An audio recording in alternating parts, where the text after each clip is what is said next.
Listo, ahí ya, porque después Bueno, creo buenos que tengo días. memoria de pollito. Mi nombre es Claudio Quejada Mena, del municipio del Medio Atrato. Minero de nacimiento, puedo decir. Muy chiquitico me llevaron a la mina. Pues eso era una de las primeras actividades sin desconocer las otras, la agricultura, la pesca, la madera, todas las he hecho. Pero más rentable en el sitio de nosotros era la minería. Entonces nosotros arrancamos la minería artesanal, donde nosotros los íbamos a los ríos, había un barranquito o a las quebradas, y entonces nosotros batábamos del borde de la quebrada al terreno, excavábamos ese terreno, lo echábamos en una batea, desleíamos con la mano eso, le dábamos todo el procedimiento para mirar qué pizcas de metales tenían.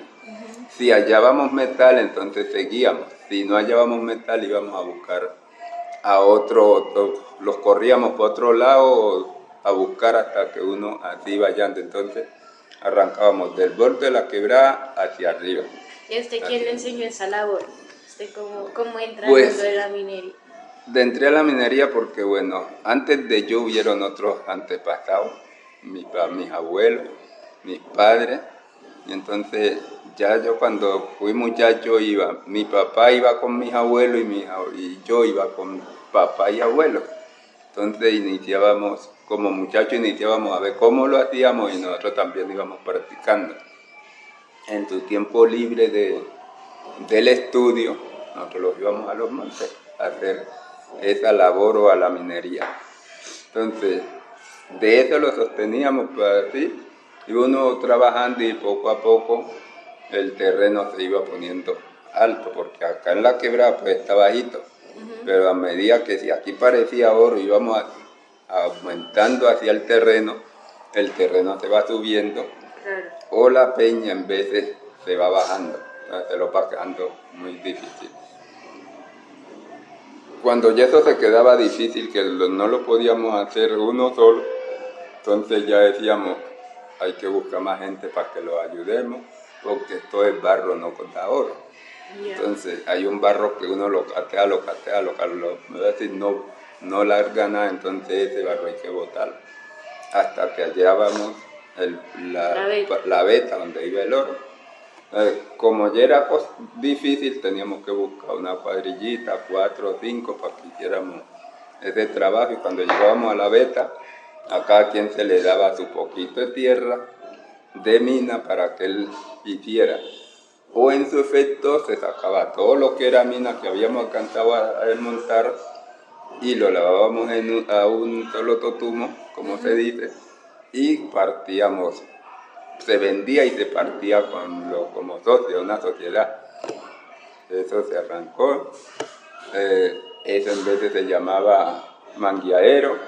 Después, cuando se ponía duro el mangueadero, hacíamos agua arrimada. Con el agua le íbamos echando, como estaba cerquita, le íbamos llevando, íbamos deslizando el barro y íbamos echándole la mina a un canal. ¿Y cuando se utilizaba el chorro también? En ese tiempo no había chorro. Entonces, con el canalón batíamos la mina, todo el barro se leía y batíamos la mina, y cuando se iba a sacar, entonces ahí salían los poquitos metales que daba él. En vez de uno se demoraba 15 días, un mes, haciendo eso con la cuadrilla. Cuando eso se puso difícil, ya no era agua arrimada, sino que lo cambiamos a mangueadero. ¿Qué era mangueadero? Bajar todo un techo de allá hasta aquí, que era la mina, y de aquí para allá picar la mina. Y era otro sistema, manual, pero otro sistema. ¿Cómo lo hacíamos? Un barretón, una pala o una batea, más o menos así. Yo picaba ese barro, la otra persona metía la batea, sacaba y la tirábamos a un descarga. Hasta que llegamos a la mina, y ya la mina íbamos a lavarla. Cuando eso se ponía difícil, que se iba subiendo el terreno más, pero llevaba mina, ya no podíamos trabajar como mangueadero porque quedaba muy difícil y derrumbaba mucho. Entonces había mucho riesgo los que estábamos abajo, que cada ratico eso se nos cayera y hiciera tape de personas. Entonces se arrancó un sistema de mampostería, bajado yo con palos.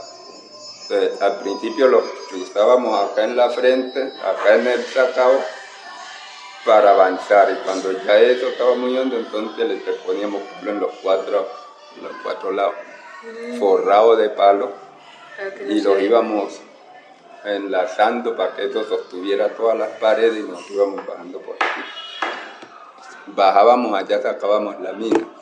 Sí estaba muy hondo porque los tocaba así a mano, profundidad hasta de 12 metros. ¿Y ahí no encontraban agua? O sea, iban Claro, el agua. había agua y esa agua manejábamos unas bateas para irla sacando a pulmón. Los hoyos tenían 3 estaciones, 3 y 4 estaciones, entonces el uno le echaba al uno aquí, el otro le echaba al otro acá y así hasta que la sacaran afuera, donde los metíamos en vez de 2 días sacando para secar un hueco de eso, así a pulmón, a mano. No le metía la batea aquí, ruas y eso tenía esto de alto, o sea, yo tenía que estar de acá, subirla aquí y zamparla allá. Cuando eso ya se puso así, que ya todos los terrenos fáciles se acabaron, para nosotros pues sentíamos que ya no hallaba. En ese tiempo, como que fue el Lincora, yo qué sé, ya nosotros para achicar necesitábamos una bomba. A nosotros allá lo estuvo dando, no recuerdo el nombre, Incoder, suministraba unas bombas para sacar el agua y que uno no achicara. Entonces algunos podían conseguir esas bombas para achicar los huecos esos. Y ya uno siempre descansaba un poquito más, pero después que la secaba, no se tenía que quedar sosteniéndola porque la peña filtra agua todo el tiempo. Y uno baja un hueco, de allá filtra agua y eso cada ratico está lleno, entonces uno sostenía. Si tenías unas 12 metros, te necesitábamos 4 personas solo sacando agua ahí para sostener eso. Y ya cuando eso se puso, cuando bajábamos así y eso no daba, los tocó hablar de guache. Guache. ¿Qué era guache? El mismo hoyo que bajábamos, que eso lo bajábamos por 2 metros y pico de ancho, por 4 o 6 de frente, de acuerdo a la profundidad, eso le poníamos de largo. Más ancho. De que si teníamos que hacer 3 escalas, entonces esas 3 escalas y bajar una última que quedaba más o menos de 3 metros, para bajar donde estaba la mina. Como eso se demoraba bastante, entonces ya se inventó la cuestión de guache. ¿Cómo se trabajaba el guache? El guache teníamos, después que sacábamos la mina, de que bajábamos allí, sacábamos la mina, había que entrar a mirar para dónde caminaba la veta que llevaba oro. Entonces, para acá llevábamos en ese guache para acá. Consistía el guache que uno cortaba unos palos, después que bajaba allá cortaba unos palos y de donde uno podía caminar parado, entonces cobaba por ahí la tierra, metía unos palos allá de 3 metros, le cobaba un huequito, sacándole hasta que lo metía allá y los puñaba, le metía otros palos aquí para que los sostuvieran aquí. Luego los atizábamos con unas tablas por aquí para que el barro de arriba descargara ahí, lo íbamos llenando.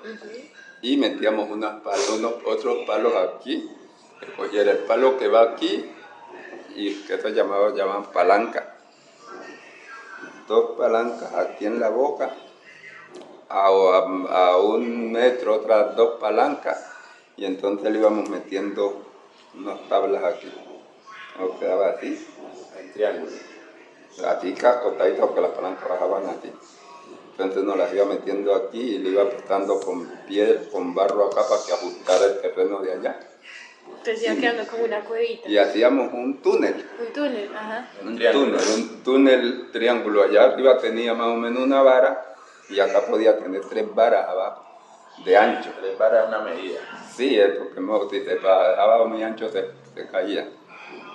Y ya metíamos 4, 5, 6 metros así por debajo para sacar esa mina que iba por ahí. Pero era bastante... Y todo eso, metros, cuando no sí. teníamos bomba, toda esa agua era achicada a mano.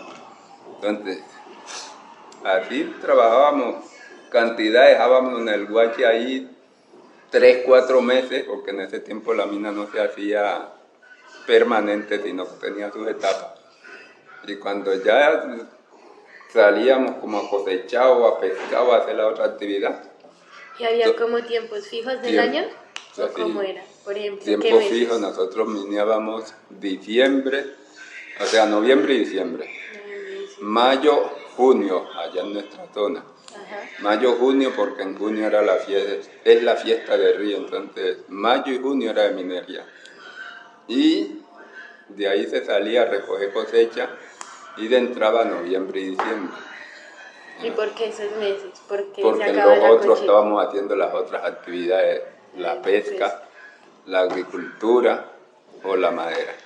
Permiso, buenos días. Refresco, tinto, aromática, agua, soda. Un tintico. ¿Con Estaría- azúcar o...? No, sin azúcar, así estaría bien. ¿Cuánto usted? Había. Un tintico. Bueno, y eso nos permitía que nosotros hiciéramos la minería artesanal con un descanso. Pero ese hueco que dejábamos en este tiempo, cuando volvíamos a los 2, 3 meses, volvíamos y lo achicábamos y seguíamos en el mismo. Cuando ya no alcanzábamos, ¿y cómo andábamos allá con velas? Una vela la metía uno y la paraba aquí en la esquina como para ver, porque no teníamos otra forma. Claro. Y allá era totalmente oscuro. Y cuando usted estaba allá, así bajar a las 7, de 8 de la mañana a esta hora, si no tenía vela no sabía dónde estaba. Y si llegaba la noche era lo mismo, o sea que uno allá no se daba cuenta. El que estaba adentro, cuándo amanecía ni cuándo oscurecía. No, ya se han metido todos. ¿Y cuántas horas podían durar ahí metidos? Las que uno quisiera o las que aguantara el tiempo allá. Frío, sí, porque allá era todo el día mojado. Allá llegaba la comida, allá uno comía, si le tocaba la cena, el café, una agua panela, estaba allá. ¿Y las mujeres también participaban o era más de los hombres? Eso era parejo. Parejo. Porque cuando estábamos frenteando, las mujeres estaban jalando el barro, para sacarlo arriba. Todo el barro que sacábamos de eso, teníamos que subirlo, planchar, para poder sacar la mina. Entonces, cuando ya eso Ahí sí me creo. pasó de todo esas temporadas, a nosotros nos tocó abandonar eso por el uno. Por los motivos. El uno, muy hondo. El otro, muy estresador para uno achicar. Uno se iba a achicar a las 11 de la noche y daba a las 2 de la tarde achicando a mano y no había acabado de achicar. O sea que era muy matador para el ser humano. Entonces, ¿Y ya peligroso no y era? peligroso, sí, porque todos se descarrilaban y todos los que estaban allá tenían la posibilidad de ser muertos. Estaban encerrados y nos tocó varios casos de eso. Más allá Y ahí hubieron. usted está hablando como de antes, pero si usted me pudiera decir, por ejemplo, una fecha, como cuando hubo ese cambio que usted dijera. Ya el cambio de la tradición de eso. Eso hablemos de que yo viví, porque estoy hablando de lo que yo viví. Claro. Pongámosle unos 55 años más o menos Atrás. Así lo trabajamos hasta más o menos el 80. Y del 80 para acá, ya esos terrenos que también los hallábamos, habían unos terrenos así, y tenían oro encima de la loma, encima del terreno, que nos tocaba hacer buscar la quebrada. la quebrada podía estar 50 o 100 metros. Okay. Entonces nosotros cobábamos ese barro de allá que estaba encima, lo echábamos en una batea de esas que se minea, nos lo montábamos aquí y la llevábamos hasta donde estuviera la quebrada. Y en esa quebrada poníamos la persona que iba a amasar el barro, donde había uno que estaba amasando y otro que estábamos bajándole ese barro durante todo el día. Y eso lo hacíamos toda la semana, todos los 15 días. ¿Y el material de construcción lo aprovechaban? No, no lo aprovechábamos porque estábamos en una montaña. Nosotros especialmente trabajamos en un cerro, una montaña que los teníamos que ir, donde pasábamos mucho tiempo para llegar de la casa allá. Y no había como un sitio, no hemos tenido pues oportunidad de una carretera, tener vías, accesos organizadas para poder sacar material que se aproveche, que se destruya.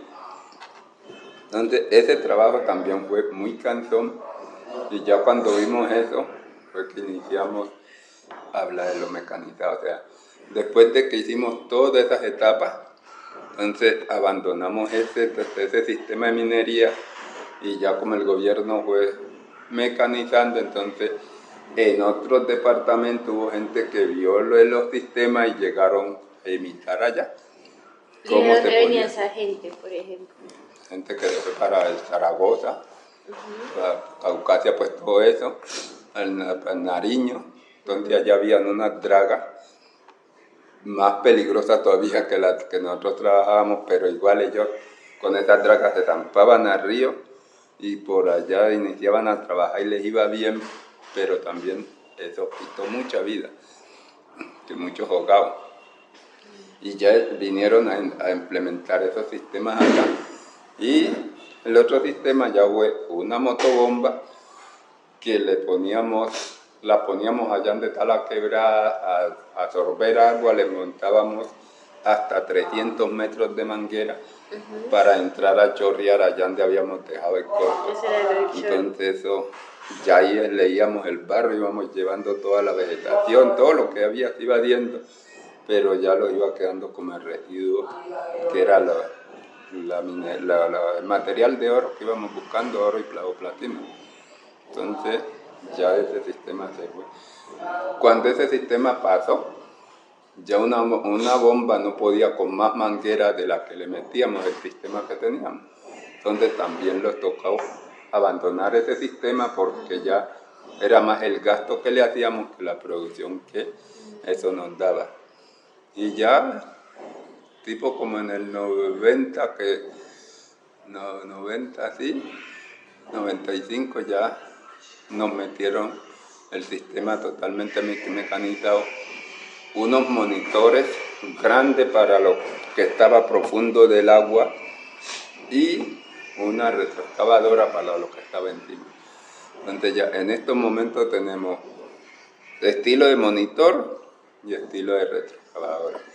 O sea, todos no las tenemos, pero ¿cómo lo sostenemos allá hablando del barequeo?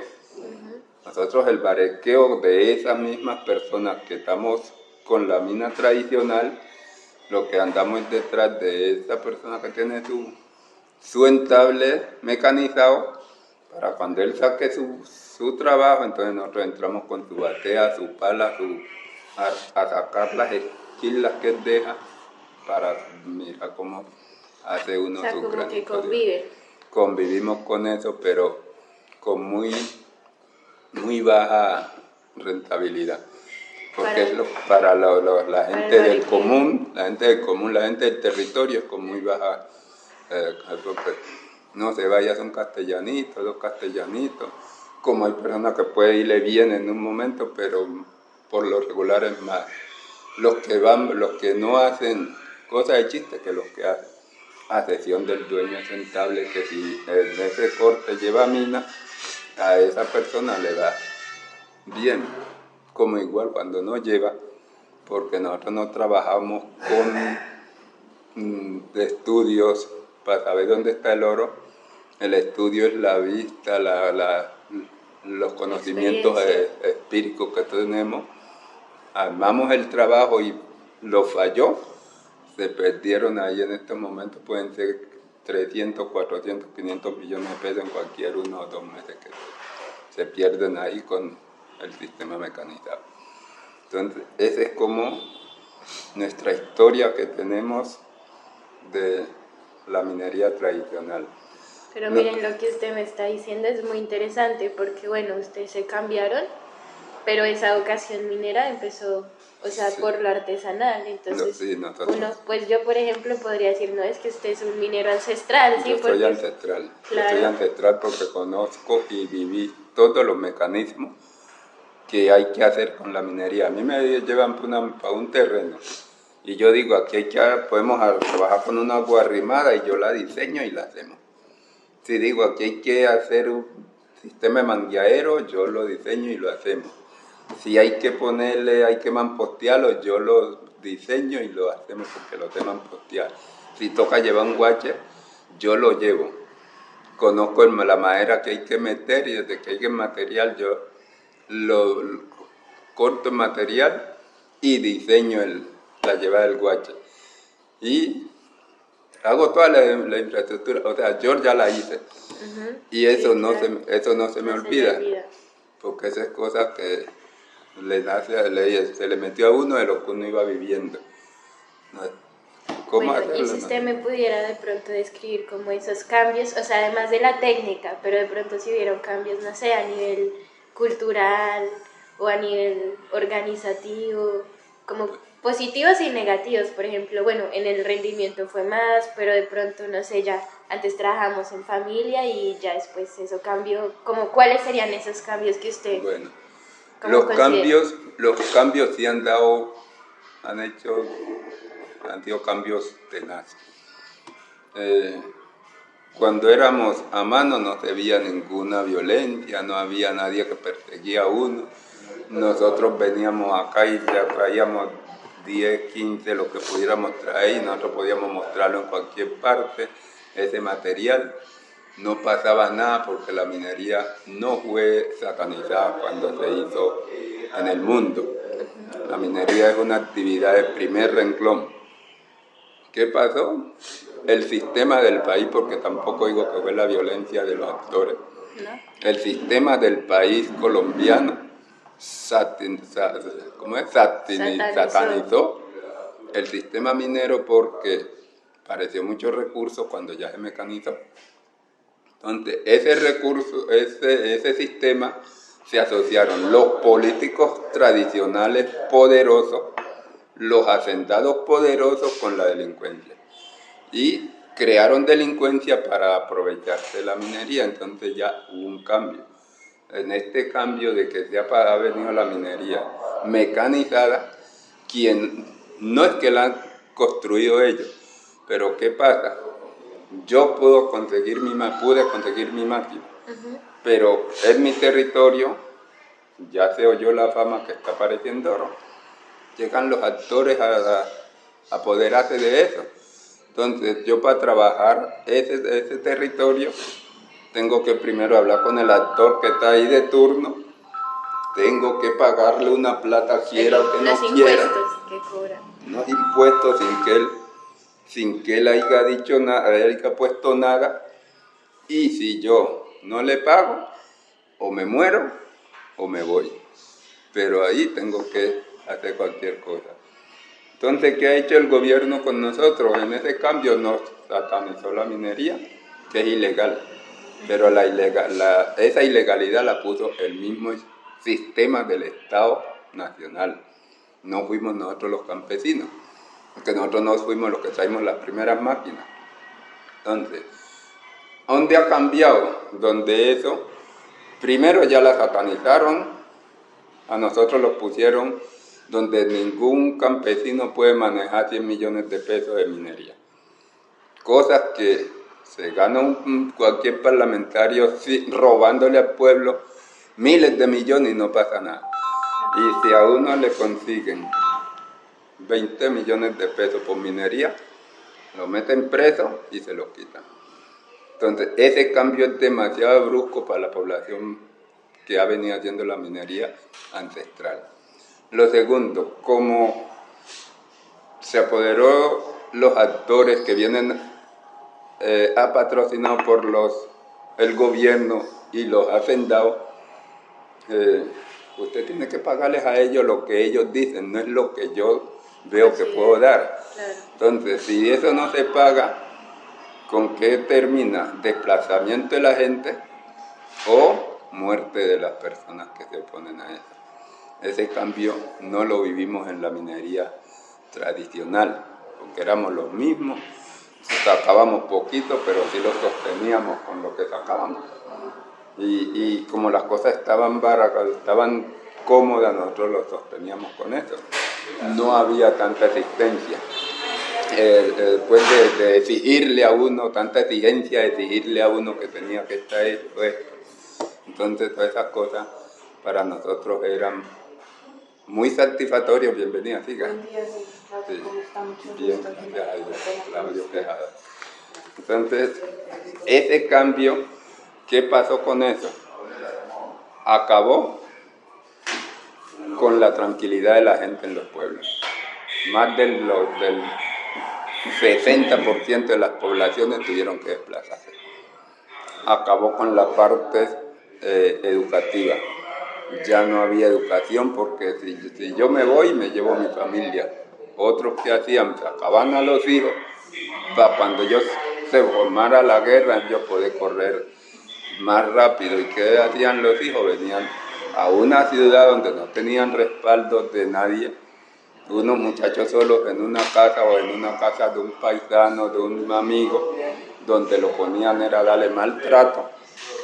Y esa persona terminaba en otros destinos diferentes a lo que se le decía que viniera a estudiar.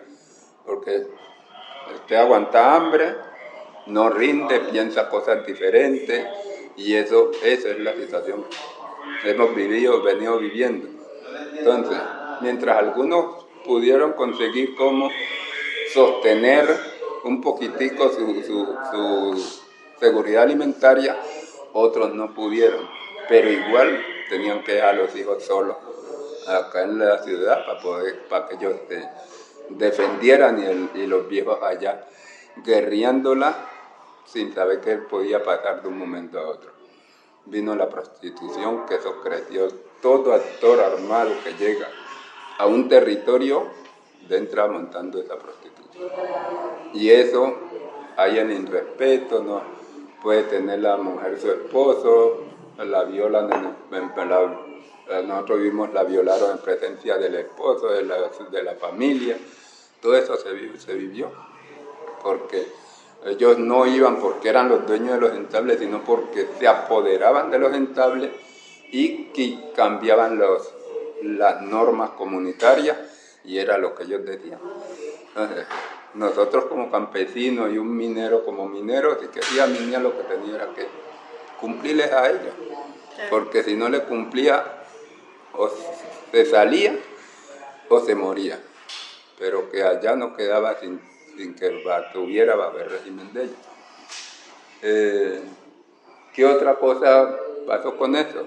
Fracasó la producción de la canasta familiar, que fue la economía agrícola y pesquera, porque ya uno con la zozobra, uno decía ya, yo ni para qué trabajo, para qué voy ya yo a trabajar agricultura, cuando no sé, los actores iniciaron a minar los territorios que uno tenía su pan coger, se metían a esos terrenos y después parecía que los tenían minados y uno le tocaba abandonar sus parcelas por el miedo de no caer en una mina, que tuvieran allá en el terreno. Entonces, teniendo nosotros como sostenerlos de por sí, los obligaron a que abandonáramos toda esa situación. No sé si porque una parte era positivo, otra parte era terror, pero igual el que tiene el arma y mete el terror, uno le copia. Entonces, esa ha sido la vida que hemos tenido nosotros hoy en nuestro corregimiento, que es Bebarama, donde teníamos la máxima el máximo número de estudiantes en el municipio. Hoy tenemos el mínimo número de estudiantes porque todo el mundo quiere. Y desde que arrancaron los actores, a nosotros no los han dejado solos. Cuando no está el uno, está el otro, pero que tenemos actores allá, tenemos. Y lo agravante es que cuando se mete la fuerza pública, lo que hace, en vez de ir a controlar, lo que hace es atropellar a la población civil, porque a ellos lo tratan de que son insultadores, que ellos son los que tenemos a esos hermanos allá y que no queremos colaborar, que ellos son los que están defendiendo la patria.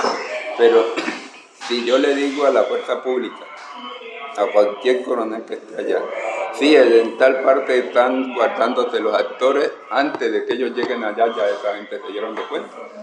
Claro.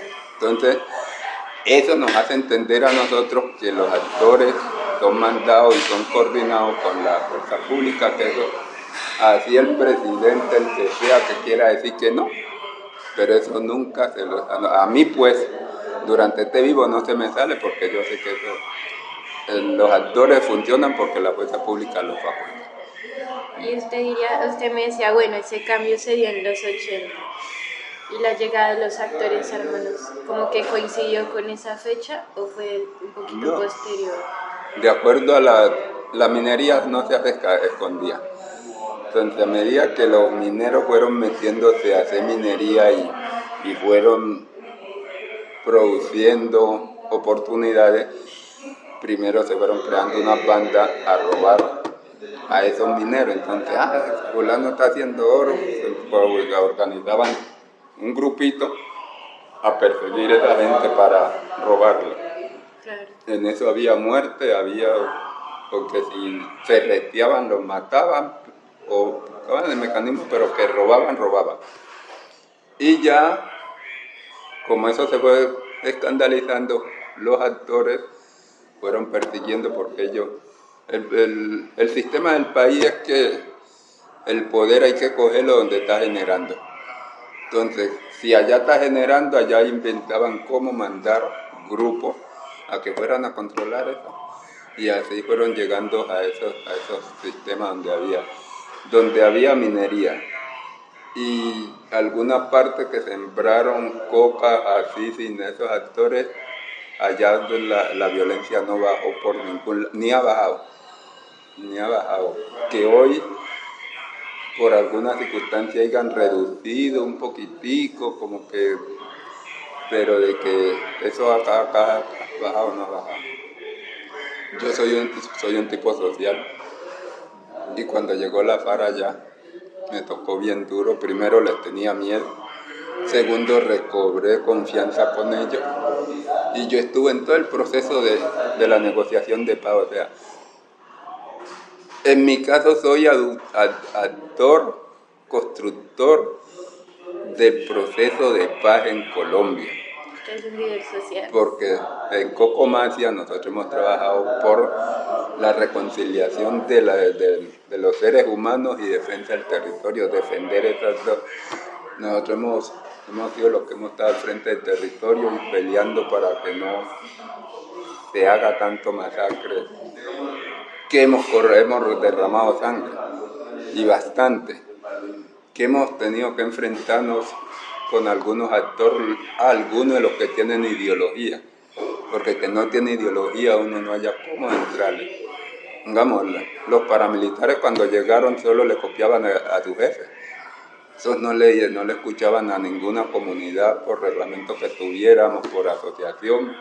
Era lo que ellos decían, porque ellos venían de una base nacional, la máxima autoridad del país, y ellos hacían lo que él decía. Entonces ellos a nadie le copiaban, y eso ni modo pues de uno dialogar con ellos, porque cuando uno les decía razón, cuando le pegaban el carajo, el grito, el putazo, lo dejaban callado y temblando y con arma en mano. Entonces hasta ahí llegaba la intervención de uno.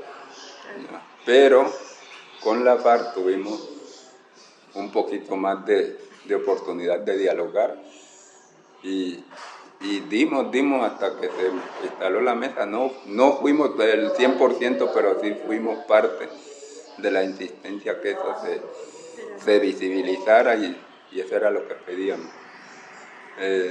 Hicimos una trateando tanto en Cocomaxia desde aquí donde taponaron el río Atrato y nosotros los tocó montar Cocomaxia, la diócesis, una trateando y fuimos hasta Turbo.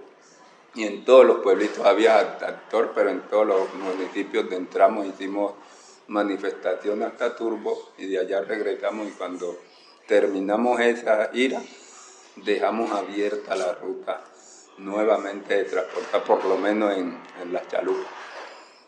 ¿Qué año fue? Eso fue en el 2013.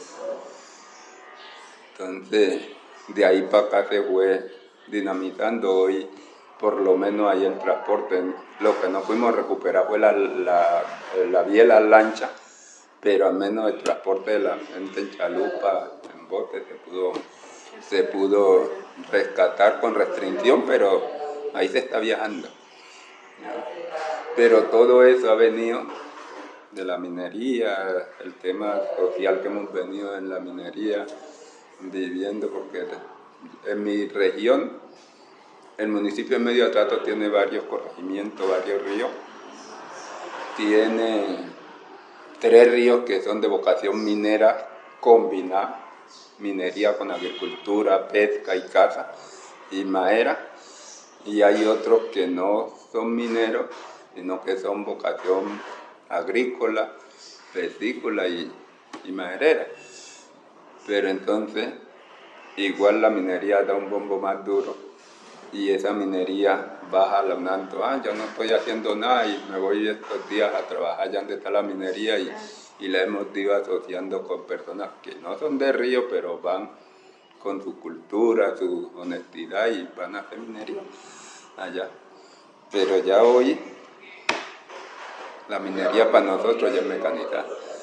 Es mecanizada porque aunque vemos unos que decimos, no, yo soy barequero, no tiene ninguna máquina, pero espera que una minería mecanizada pueda hacer la excavación para ahora sí poder sacar el tomatito de oro. ¿Qué otra cosa tenemos en eso que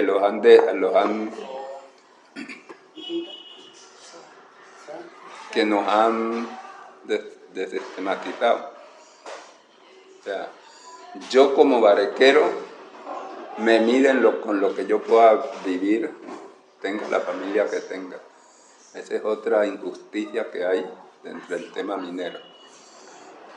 ¿Por qué? Porque usted para conseguir plata no tiene por qué medirle lo que hace. Si yo me gano 20, 30 millones de pesos, honestamente deben de respetar que esa plata es mía. Pero si me hago 30, 40, 50 millones de pesos de minería, soy criminalizado si me la consigue. Entonces, ese es otro atropello que tenemos, que no hay modo de parar la delincuencia en el país. Porque yo me puedo hacer 300 millones en un día. Sí, es que eso es muy relativo, ¿no? También es... Y yo no, después que los haga, no los puedo publicar, que lo hice en la minería, porque lo que me dicen es que eso fue minería ilegal y cómo lo hice tengo que demostrar, y eso no tiene presentación en este país. Para mí, en mi concepto, no tiene presentación. ¿Y cómo hacen? O sea, ¿los exigen cómo demostrar? ¿O? Que tenemos que demostrar con qué lo hicimos, qué maquinaria, si el terreno tiene título, si no tiene título, entonces si es ilegal, si la máquina no está totalmente garantizada es ilegal. Entonces, cuando ya se le decomisan, para uno rescatar esa plata no tiene modo posible que esa plata retorne a esa persona que se la quitaron. ¿Quién se la roba? La fuerza pública con el esquema político del Estado. ¿Actualmente hay algún título minero aprobado ahí en la zona? No lo hay porque el gobierno no quiere. Nosotros, en mi caso, aquí estoy trabajando en esta oficina, es una asociación minera, y desde el 2009 arrancamos un proceso de formalización de minería de hecho. como éramos minería tradicional, hubo un decreto 0933 que facultaba reglamentar los mineros tradicionales. En ese decreto nosotros solicitamos 2 placas en ese tiempo y desde esa fecha arrancamos a solicitar el título. No nos han radicado, no nos han aceptado, pero no nos han dado los procedimientos para que tengamos el título. Y hemos gastado la plata que no se imagina uno, porque lo de minería no hay otra cosa que robarle plata a los campesinos. El gobierno mismo tiene este sistema que el pobre hay que quitarle todo lo que consigue. Pero solucionar el problema no. Nosotros tenemos la ley 70, que favorece a las comunidades negras. Y tiene, una situación de que dice la reglamentación de la minería, parece que en uno de los artículos, como que 4 o 5, no sé cuál de ellos, donde dice que el gobierno debe de ayudar a los pequeños mineros a reglamentar la minería, su territorio minero en zonas que son mineras. Tenemos declaración de zona minera en Cocomasia, casi todo el territorio, pero el gobierno no apoya esos procesos y la Constitución dice que es de obligatoriedad de que ellos le brinden toda esa asesoría y le legalicen esos territorios que tienen las comunidades de vocación minera para que hagan la minería totalmente formal o legal, como ellos dicen, pero no hayamos de caerle. Creamos una mesa minera en el Chocó desde el 2016, si no estoy, desde el 2012. Desde el 2012. Y hasta hoy está viva. Y no hay un título que esté trabajando de ese trabajo y vivíamos sentados con el Ministerio de Minas, Ministerio de Agricultura, Ministerio de Hacienda, con todos los ministerios, y eso no ha pasado, no ha podido. En Condoto dieron unos títulos, pero no están ejerciendo porque no les han dado toda la viabilidad que necesitan. Y el de nosotros, título de nosotros, que es formalización minera en ejercicio, tenemos un certificado que podemos seguir trabajando y demostrando su trazabilidad, pero no avanza el apoyo para que eso se convierta en un título minero. Entonces, en cualquier momento nos persiguen y dicen ustedes son ilegal pero no ha sido culpa de nosotros. Cambian los sistemas de un día para otro. Entonces, como el país que más ley saca es Colombia, y las leyes que más cambian están en la minería. Entonces nosotros que hacemos la minería caemos en esa tentación. Nosotros desde el 2012 estamos trabajando con la Agencia Nacional Minera, con el Ministerio de Minas, y hacemos unos acuerdos donde lo firman ellos mismos los funcionarios del ministerio. Y cuando se van y regresan, ya eso no vale. Entonces nosotros no podemos avanzar porque ya eso se cayó y tenemos que arrancar de nuevo.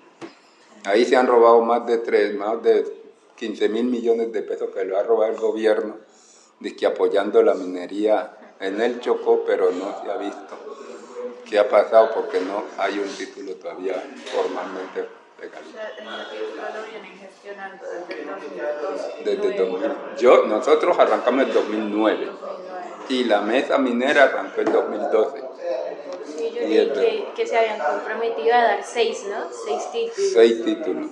Y no se dio ninguno hasta Cuando llegó Luis Gilberto al Ministerio de Ambiente, nosotros hicimos como 3 reuniones con Luis Gilberto aquí en Quito, donde dijo que iba a hacer una demostración piloto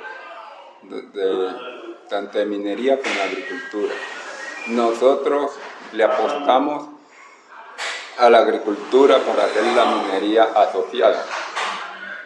Y pasó todo el periodo del que estuvo en el ministerio y no hicimos una gira a las comunidades.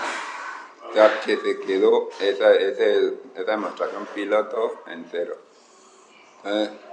No tenemos el apoyo del gobierno nacional para organizar y ser gente de bien, que podamos estar libres de la estigmatización de que nosotros somos criminales o seamos ilegales. Entonces, para usted la solución sería la formalización. Sí, la formalización, porque yo como sé que la minería mecanizada legalmente no se debe hacer sin tener título, yo arranqué y dije vamos a buscar título, pero no tenemos el apoyo del gobierno nacional. Y ahí, como devolviéndome un poco, es también, porque nos es muy interesante como conocer también el por qué nace Asomive y cómo fue, o sea, ya nos dijo brevemente como por un tema de formalización, ¿cierto? Pero como en su momento, ¿quiénes deciden asociarse? ¿Por qué deciden asociarse? ¿Cómo es todo ese proceso de la creación de la asociación? ¿Qué pasa con la creación de Asomive? O sea, nosotros como comunidad, de los residuos que los daban los empresarios,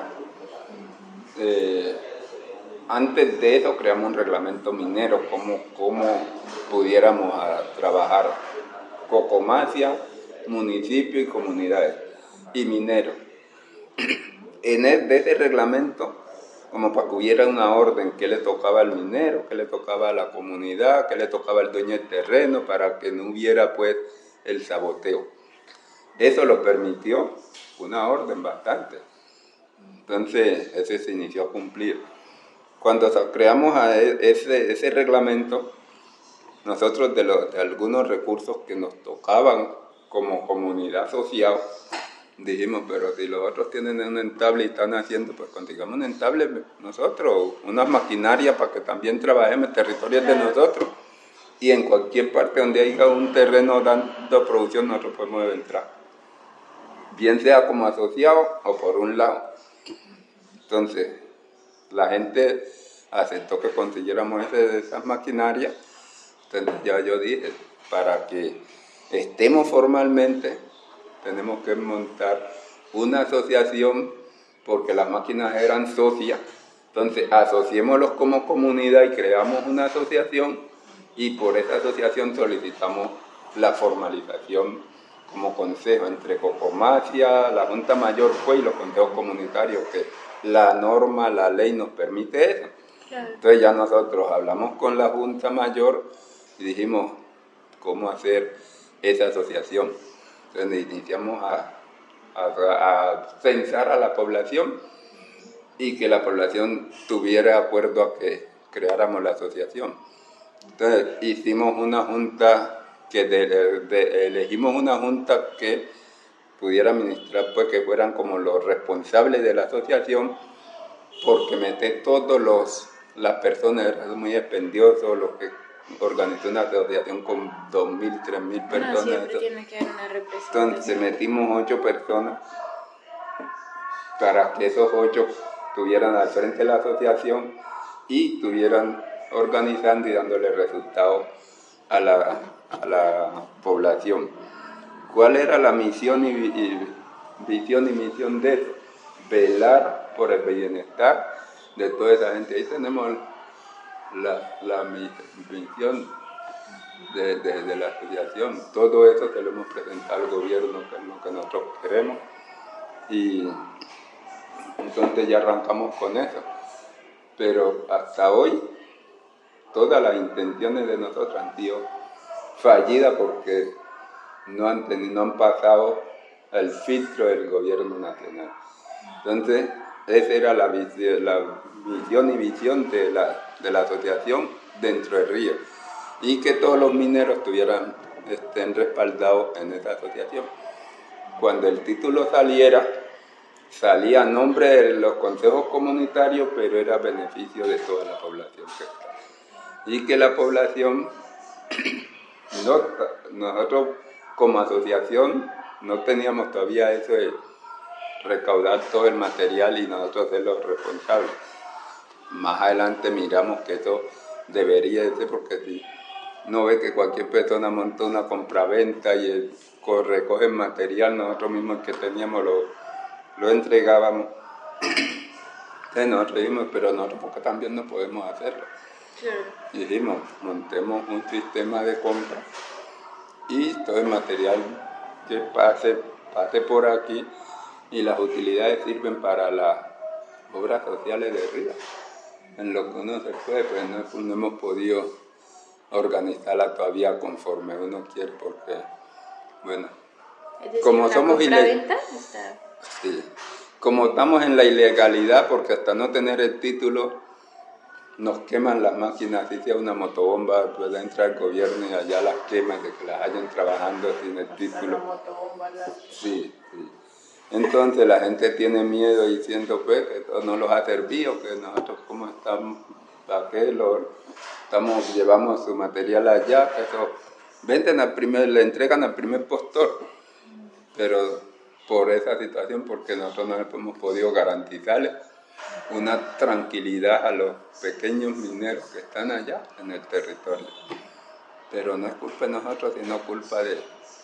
Tenemos un Estado que es injusto, es inhumano, es injusto, es indolente, y que especialmente el Chocó tiene todo esa mirada tan negativa que ha habido en todos los gobiernos anteriores. Ojalá no se deje complejidad de todo eso, porque esperante los gobiernos que han pasado, no tenemos por dónde decir estos han sido amigos del Chocó. Sí. Yo quisiera preguntarle, bueno, uno sabe que frente a la minería siempre llegan los intereses como de las multinacionales, ¿no?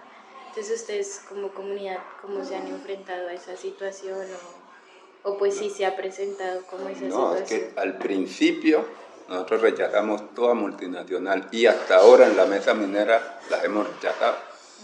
El trabajo de nosotros cuando entramos a la mesa minera había más de 224 solicitudes de título a multinacionales, y eso hemos logrado pararlo. En la mesa minera es lo único que yo veo que se ha mejorado. Se ha logrado parar esas multinacionales sin decir que no estamos de acuerdo que entren. Es que sí pueden entrar, pero entonces nosotros ¿qué estamos diciendo? Que los títulos se los den a los consejos comunitarios, y los consejos comunitarios hacen subcontratos con las multinacionales. ¿Cómo entran así el gobierno de ahí? Porque nosotros no hemos estado ajenos al gobierno. ¿Qué es lo que ofrece el gobierno para que hagamos un subconvenio y podamos aprovechar los recursos naturales bajo la norma? Pero no que a nosotros nos niegan el título, nos ponen toda la traba del mundo, y a las multinacionales se lo dan en 8 días de solicitud. Entonces nosotros no hemos estado de acuerdo a eso. Pero no estamos diciendo que no trabajen. Y en la mesa minera hicimos un acuerdo minero, y ese acuerdo lo hicimos con el mismo Ministerio de Minas, y lo tenemos ahí todavía. Hasta que ellos no vean cómo se benefician el 100%, eso no pasa nada. Porque ve que no podíamos con título y dijimos, bueno, vamos a hacer un acuerdo minero donde esté el gobierno, estén los inversionistas, estén las empresas, pero sin dejar de lado los consejos comunitarios. Y eso no ha pasado, no ha avanzado. Pero ahí, disculpe que lo interrumpa, ahí me surge una pregunta respecto a... Porque usted ahorita nos decía, claro, que ha sido como por toda esta inestabilidad de la ley y los requerimientos, pero además de eso, digamos, ha habido otra causal como para no aprobarlos, es decir, como que no se cumplen con X de requerimientos, o se ha llegado únicamente como a la ley, como también que les han dicho respecto a por qué no les han aprobado ese título. El código minero que está entrando al país no es hecho por Colombia. Es un código minero que viene de otros países y lo querían aplicar acá en Colombia. Eso se tumbó, la Corte tumbó eso, que eso era inasequible. Y como no lo han organizado hasta el momento como ellos quieren, Entonces, el código minero todavía está sin aprobar. Si no aprueban el código minero que rija en Colombia y que beneficia a la gente, los gobiernos le ponen todas las trabas a las solicitudes para entregar esos títulos mineros. Porque tiene que salir una ley bajo otra ley, un decreto o una ley para poder sacar los decretos, y esa ley del código minero no la han reglamentado. Entonces, esa es la dilatación que hacen, no por nosotros, es que a nosotros los han robado. El poquito de recursos que han tenido las comunidades, que han puesto a buscar títulos o formalización, no tiene suma de lo que se ha invertido, porque uno, con el desespero de querer tener eso, lo que piden, y uno lo tiene, hace compromiso, monta por cuota y va dando, pero eso después que fue la plata se fuma, pero no se ve el resultado. Y don Claudio, yo pues estuve como mirando y me di cuenta que dentro de la ley 70 se reglamenta un capítulo para minería, un nuevo capítulo. Ahora este presidente, el 4 y el 5, capítulo 4 y 5 de la ley 70, que habla minería y agricultura. ¿Y ustedes cómo ven ese nuevo capítulo? De pronto como una esperanza de que por allí se puedan meter o... Porque esa era la visión de la ley 70. Que a más tardar en 2 años después del 91 que se creó, se reglamentara la ley 70 con todos sus capítulos. Y para nosotros el capítulo 4, 5 y 6 eran uno de los capítulos más importantes para avanzar con el desarrollo de esas comunidades. Claro. Entonces, como esos capítulos los vieron que estaban donde los opacaron y nunca le dieron salida. Este presidente hoy firmó eso. Falta ver cuándo lo sancionen o cuándo le den viabilidad, porque el Congreso lo aprobó con el poder del Congreso Negro. Lo han aprobado. Pero después de que lo aprueben y lo sancionen, hay otras cosas que tienen que entrar a reglamentar. Y esos reglamentos de esas normas que en este país no son tan fáciles. O sea, cada quien que le toca meter la mano, lo primero es que mira cómo se ubica con su participación para poder entrar a esas cosas. Entonces ahí estamos en la espera de eso. Los hemos contentado por haber aprobado la reglamentación de los 2 capítulos, pero tienen que ponerlos a rodar para que uno pueda acceder a cómo va a ser hasta participar en esta actividad. Porque no es solo que digan que se aprobaron los 2 capítulos y listo. No pasa ahí, tiene que haber otras cosas que el mismo gobierno le pone ahí para que uno pueda acceder. Bueno, y ya como creo que una pregunta final es, pues usted ahorita ya nos ha dado como algunos elementos, ¿no?, que podemos ir recogiendo, pero como de pronto para sintetizarlo y resumirlo, como qué garantías, por ejemplo, usted considera que serían necesarias, pues además de la formalización, como para que los mineros artesanales, ancestrales puedan ejercer su oficio pues como de manera digna. Por ejemplo, qué otras garantías, no sé, como a nivel, por ejemplo, de prestaciones, de salud, pues además de la formalización, qué otros elementos también serían como importantes para pensar allí. Nosotros siempre pensamos que uno no puede pasar por encima de la norma. La Constitución es la carta de navegación para uno acceder a andar legalmente bien. ¿Nosotros qué necesitamos de eso? Que el gobierno nacional facilite los mecanismos para uno poder ordenar el territorio. Primero, ordenar el territorio, que es responsabilidad de los alcaldes, y permitirle a cada vocación de que pueda hacer la actividad siempre y cuando cumpla con los estándares, porque bueno, nosotros sabemos que tenemos que cuidar el medio ambiente. La minería, por ningún lado, ninguna minería en el mundo es amigable con el medio ambiente, pero sí se puede mitigar. Entonces, si nosotros estamos haciendo minería, sea a cielo abierto, sea por túnel, tenemos que tener el apoyo del gobierno nacional para que el gobierno diga, bueno, ustedes están haciendo minería, pero mitiguemos esto de esta manera. Y recuperemos también de esta manera, porque nosotros estamos aquí, pagamos regalías. Y esa regalía no se ve reinvertir en el daño ambiental que nosotros hacemos porque se queda en las manos de la oligarquía.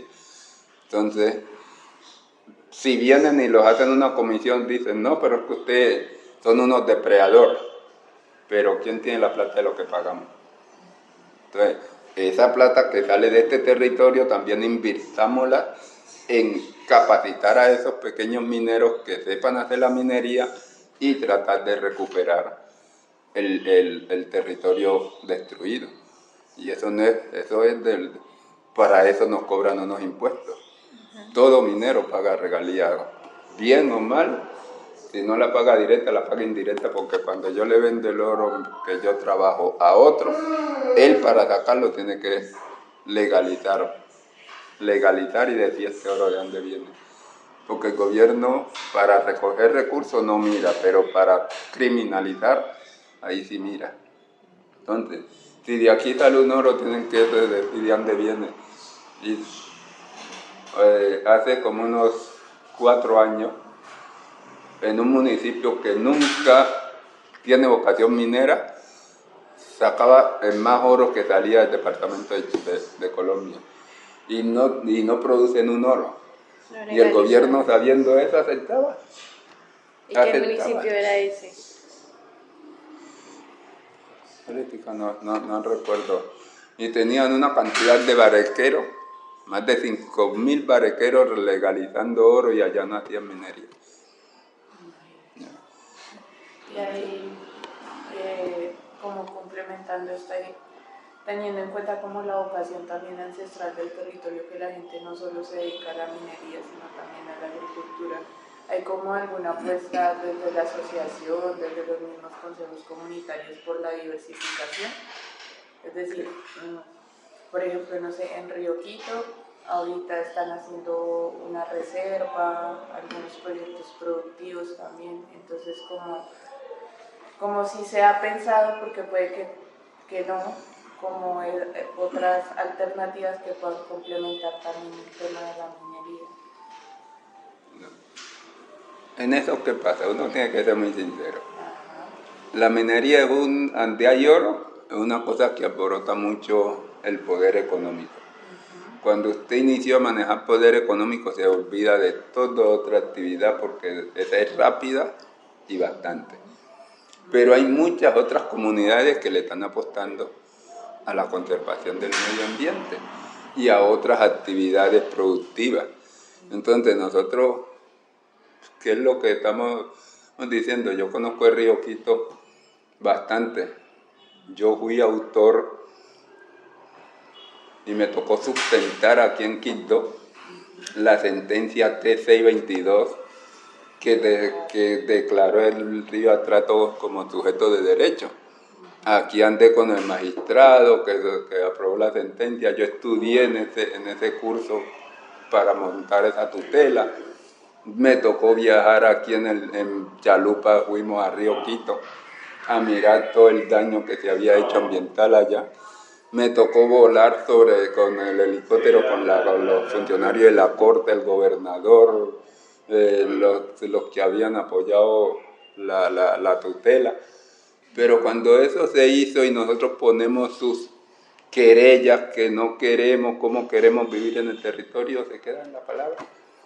Nosotros le apostamos a la conservación del medio ambiente y le apostamos a los proyectos productivos. Pero entonces no pasa ni apoyo a la minería de ninguna índole, ni apoyo a los proyectos productivos, porque los proyectos productivos, cuando por casualidad apoyan uno, no alcanza a producir. Porque le ponen a pasar trabajo a los que salen beneficiados. No les dan las herramientas, lo ponen que ellos mismos hagan el trabajo. Y no le hacen monitoreo a ese proyecto. O sea, el proyecto salió y salió beneficiario, usted tiene 200 millones de pesos. pero se lo dan en especie, que las botas, que el machete, que una cosa, y que usted tiene que pagar los jornales. Hasta ahí llegó el proyecto. Eso no es proyecto de vida para una población. Entonces, para mí necesitamos que en eso, donde nosotros podamos cambiar el sistema de minería, agricultura, tenemos que montar, que el gobierno monte un proyecto de envergadura y que realmente el proyecto se le dé a la gente hasta que ese proyecto inicie a producir. Y que ya ellos de ahí, y cómo seguir monitoreándolo para ese producto pueda tener valor agregado, porque si es por salir de paso no pasa nada, entonces la gente sigue haciendo su minería ilegal porque no se siente recogido con la propuesta de la conservación del medio ambiente. Y las organizaciones, toda la minería que se ha hecho en su territorio ha sido, de pronto hayan habido unos cómplices, pero en el fondo ha sido bajo la decisión de las comunidades, contra la condición de las comunidades, porque no fuimos nosotros las que implementamos la minería. ¿Qué han hecho las comunidades? Es que si el otro está destruyendo lo que yo estoy conservando, pues yo tengo que pegarme de lo que está pasando, de lo que están haciendo. Entonces algunos han meterse en ese rol porque uno ve que el gobierno no ha puesto mano dura cuando tenía que poner, ¿no? Entonces nosotros sí queremos cambiar el sistema, cambiar una forma de vivir. Hemos estado pendientes a la conservación.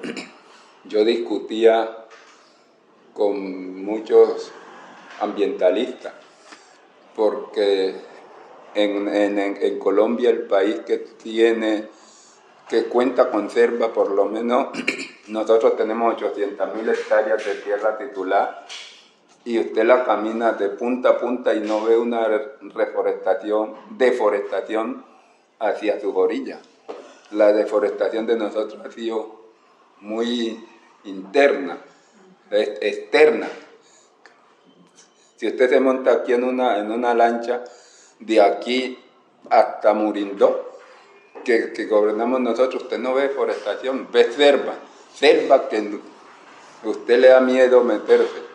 Cuando el general Alzate montó su show aquí, que fue a negociar con la guerrilla, que fue a entregar, que lo criminalizaron a la población de nosotros, porque nos decíamos dónde estábamos, sabiendo que eso era una cosa presidencial, lo que ellos hicieron.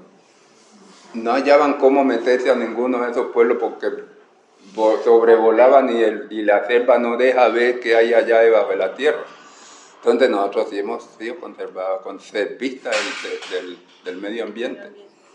Nosotros no salimos cuando ya uno se monta en un avión, uno ve todas las carreteras peladas y que ve desde allá, desde el alto, ve todo. Hay partes que no gusta un árbol. Nosotros es difícil, es a lo contrario, nosotros tenemos demasiada selva. Y ha sido gracias a Dios a nosotros, porque nosotros como comunidad, prohibimos una empresa de maderera, ojo, no fue una sino dos, Corporaba y Corpomadera, que subieron hasta acá a Río Quito a diseñar toda la madera que habíamos para sacársela. Y nosotros como comunidad pudimos suspender esa deforestación. No dejamos que eso se diera, ni ellos ya tenían los palos hasta marcados. Eso lo suspendimos, y eso ha sido gracias a Dios el trabajo de la lucha organizativa que hemos tenido. Cuando la contaminación del medio trato, nosotros hicimos una trateando desde aquí a Quindó hasta Murindó, diciendo que no necesitábamos, poniendo queja que Río Trato necesitaba un trato diferente. Hasta un disco hay ahí que lo tenemos casi como himno de la organización Cocomafia, pero no hemos sido escuchados. El escucho ha sido muy lento. O sea, porque sí, tenemos que decir que sí nos han aceptado en diálogo, en mesa, una cosa, pero el avance es que no te ha visto.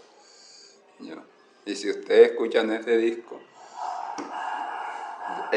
inspirado por gente medio atrateño, grabado por gente medio atrateño, decimos toda la realidad en este disco, pero...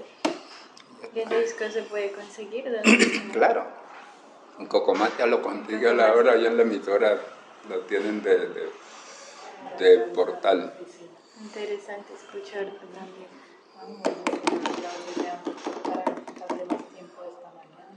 Sí.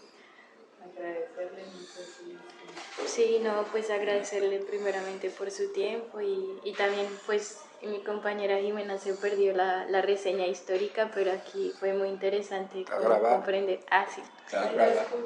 Ella, porque sí, fue muy interesante.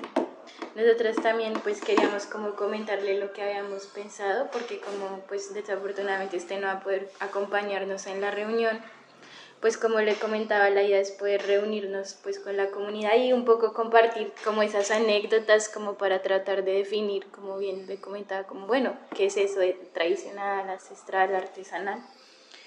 Y pues lo que habíamos pensado o habíamos hablado con Eugenio es pues que sería interesante hacer 2 encuentros, uno por Bebarama y otro en Bebará. Pero pues queríamos también ponerlo sobre la mesa y pues como recibir también pues las orientaciones de ustedes quienes conocen pues su territorio y todo. Usted pues cómo considera, si le parece que es bien o bueno, sí. Uno sería, se había planteado un punto en Bocas de Bebará y el otro en el llano de Bebarama. Y que pues que algunos mineros, mineras se desplazaran a ese punto. A ese punto.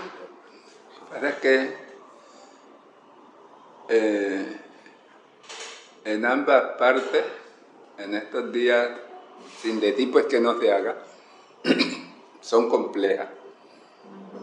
Primero, en estos momentos están ambos ríos que están en la crisis del fenómeno de la niña, que están totalmente... hace 3 días se los montó el río más de metro y pico encima de las casas, y hoy también les amaneció montado encima de las casas. Estaba negado Bebaramá, Bebará, Alarquía y Murri, súper inundado. Y no hallaríamos todo el personal, pero si hallamos un porcentaje de gente que se pueda convocar, que pueda participar, puede ser bueno. Nosotros no los negamos a este evento de la minería. ¿Cuál es la metodología que se puede utilizar para uno poder convocar a la gente que participe, un porcentaje de personas? Porque allá se de montaña, vamos para el mes de diciembre, ese mes es costoso, y el mes de enero es costoso, entonces la gente buscando ya lo que es matrícula ahí o todo el folclore de Navidad, está metido. ¿A cuándo se puede poner esa fecha? Y que sea una cosa que ellos no se sientan pues tan... No vendrían todos, pero sí que participe un personal. Entonces, la logística, la metodología, ¿cómo hacer para convocarlo? Pues habíamos pensado, bueno, en cada uno de los puntos reunir 30 personas, más o menos, pues 30 personas con representantes de varias comunidades. Y pues estarían las de Bocas de Bebará. No, si lo hacen en 2 sesiones, Bebará con los de Bebará, Bebaramá con los de Bebaramá. O sea, no los unirían en el mismo, dos eventos en diferentes momentos. Serían 2 días, entonces habíamos pensado 30 y pues a las personas se les cubriría. ¿De este mes? ¿De este mes? No. Es que 30 y 30, no, ya 30 y 30 son personas. Es lo que estábamos por definir, pues porque inicialmente estaba planteada para el fin de semana que viene, pero como no sabíamos podido en este momento que no se ha convocado ya no da para esta fecha. Entonces sería ya sería Yo creo que para diciembre. Diciembre, por ahí, la primera semana de diciembre. Ah, no, mentira. ¿Sí? No, la primera tenemos que ir a hacerte. Sería... Pues podría ser el fin de semana del... Pues porque eso nos habían como sugerido, ¿no? Que era mejor en fin de semana, pues como para no interrumpir las jornadas de trabajo. Sí, ellos allá... O de pronto plantearlo de hoy en un mes, o sea, puede ser el fin de semana del 16. Hoy estamos a 18. Ajá. De hoy en un mes... Sería el fin de semana que cae sábado 16 y domingo 17. No, a esa fecha no los coge. ¿No? Tiene que ser antes. Ya a esa fecha los que están en la montaña ya se están saliendo para su cuestión de Navidad, organizar sus casas, venir al pueblo. Eso si no lo hacen. 8 y 9, por ejemplo. Máximo puede ser 8 y 9. Para mirar si algunos, ellos salgan algunos, bueno, las 30 personas de Río lo podemos reunir. Lo que necesitamos también es gente que tenga conocimientos porque en vez de son mineros, son personas que hoy están en la mina ya mecanizadas, no tienen la experiencia de la mina tradicional. Entonces necesitamos convocar casi personas específicas que también ayuden a este relato que yo di y que me ayuden para si a uno se le queda alguna cosa, ellos ayuden y que les guste, sí. Y pues la idea también es que esto sea pues como un aporte para ustedes, entonces pues nosotras nos encargaríamos pues de escribir la historia, pero la idea es pues entregarles a ustedes esa historia. Es que sí me gustaría y que no me escondieran nada en lo que yo estoy hablando del atropello del gobierno hacia las comunidades, porque para mí eso es lo que más me interesa. Sí, porque nosotros no somos enemigos del gobierno, pero tampoco podemos acolitarle los atropellos que nos hacen a título personal. Sí, tampoco somos enemigos de los actores, pero los toca convivir con ellos como de lugar. Entonces tenemos que aprender a vivir con ellos sin tener que leccionarlo, pero cuando uno dice la realidad, ellos tienen que aceptar. Que entonces no tuviéramos este proceso de paz diciendo con la Comisión de la Verdad, que sé que no es verdad lo que están diciendo, o que lo que nosotros vivimos no lo dicen ellos. Pero si nosotros lo decimos no nos lo creen. Porque yo lo que escucho que dicen en eso no es ni la puñita de lo que nosotros vivimos en la guerra. Entonces usted sí ve viable pues esos dos encuentros, pero que no pase esta fecha. Sería 2 días, uno que se baja, se hace la reunión y el otro que se sube. Allá gastan 2 días. Sí, anda, entonces hay que tener transporte fijo. Sí, porque ahí habíamos hablado pues con... No, pero si lo hacen Llano y Bebará, no se pasa 2 días. Ya tienen que sacar 3 días. Viernes, sábado y domingo. Porque de aquí se van, pongamos, sea Bebará o sea Bebaramá, ese día que entran allá, les toca dormir. Si llegan a Bebar, donde lleguen el primer día que se va, hay que hacer la reunión ahí en la noche y dormir. Y al otro día trasladarse al otro pueblo. Al otro pueblo no es fácil que se haga la reunión y termine con tiempo de regresar. Claro, tocaría dormir y volver al día siguiente. Y regresar al día siguiente, o sea, dormir 2 noches. Mi pregunta es, o sea, ¿nos da hacer la actividad, dormir y al otro día hacer la otra actividad? Si la programan y se convoca, porque hay que convocarla. Ajá. No, lo digo es, por ejemplo, pues nosotras no tendríamos ningún problema en viajar el viernes unos días antes. Sí. Se lo preguntaba es porque si, por ejemplo, tocara hacer la actividad del viernes mientras viajamos sábado y la otra actividad el domingo, la gente el viernes no llega. Por eso le estoy diciendo. Ustedes dicen la reunión de Bebará en Boca de Bará. Esa tendrían que hacerla el sábado. Entonces, el viernes, que la hacen en el llano, están pidiendo más o menos 30 personas. Yo creo que esas 30 personas, pero las tendríamos que hacer en la tarde. Podríamos reunir esas 30 personas el viernes. Viernes y sábado. Y el sábado la convocan para Bebara, tipo, así sea en la mañana, porque con transporte directo el sábado saldrían de mañanita, llegan a las 8, 9, 10 a Boca, y si el transporte es propio y la gente cumple, hicieran la reunión ahí y hasta podían regresar, porque no tan adentro del río, sino sobre la trata. Entonces sí se pudiera regresar en 2 días, pero si ellos no llegan temprano, entonces les cogería la noche para salir el domingo de allá. No, el sábado, entonces tendrían que dormir ahí y salir el domingo ya. Pero hay que convocarla. Y ustedes que en la convocatoria que garantizan de la logística. Bueno, nosotros la idea es poder garantizar el transporte para los participantes y la alimentación, entonces que sería pues su desayuno, su almuerzo y sus 2 refrigerios, yo creo. También habría que ver, por ejemplo, cómo van a venir gente de otras comunidades allá. Sí. Como que ahí habría que ver si esas personas sí alcanzan a devolverse ese mismo día, Sí. que sería el ideal. Sí, a ellos sí les da para regresarse.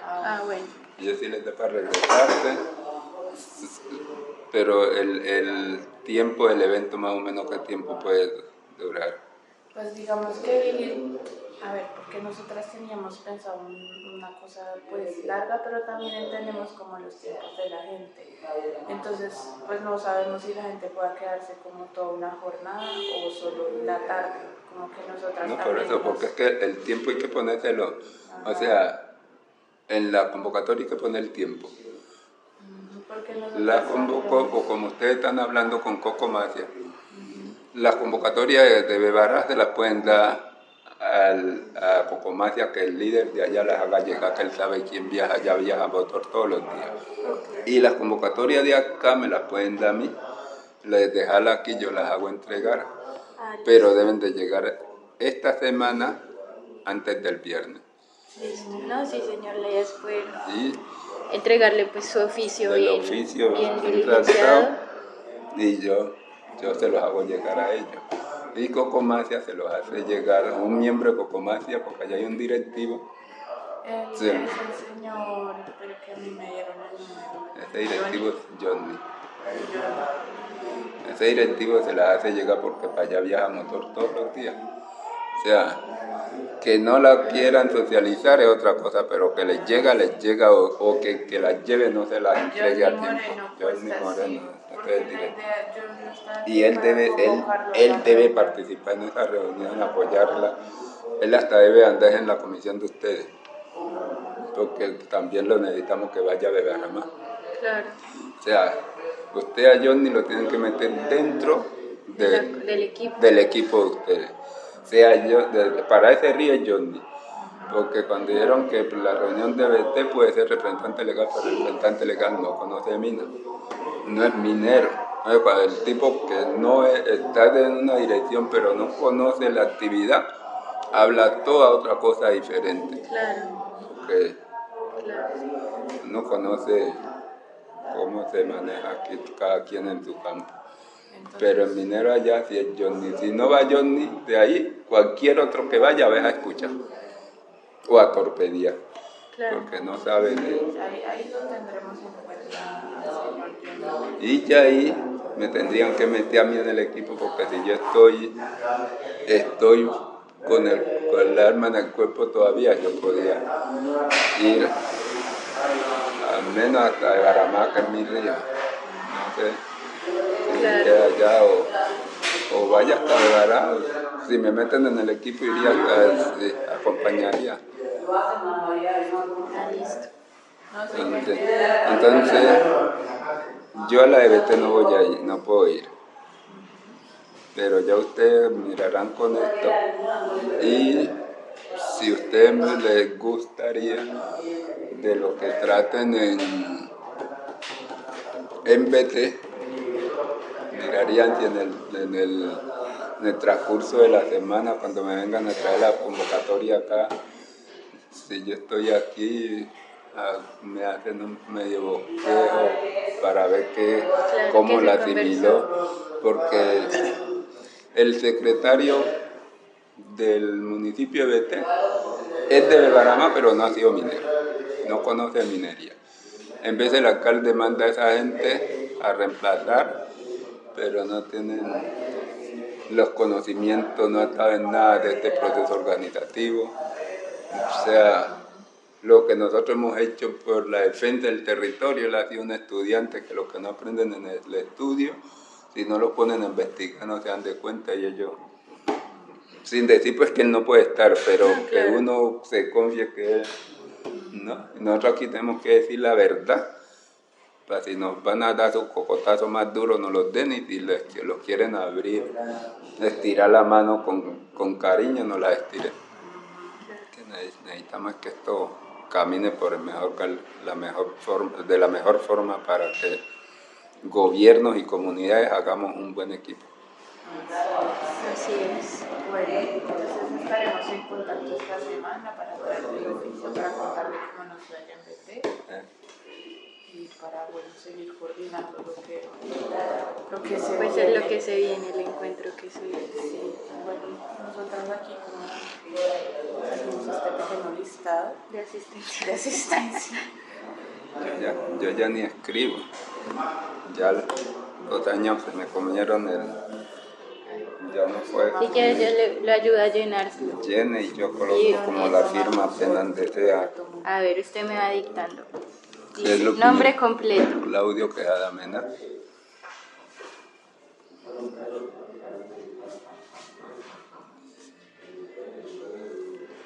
Cédula. 4793-749. Cargo.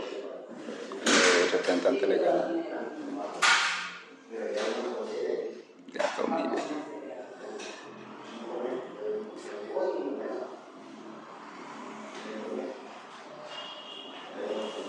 Listo. Teléfono. 320-605-1286. Correo. Claudio Quejada Mena, todo en minúscula, @gmail.com.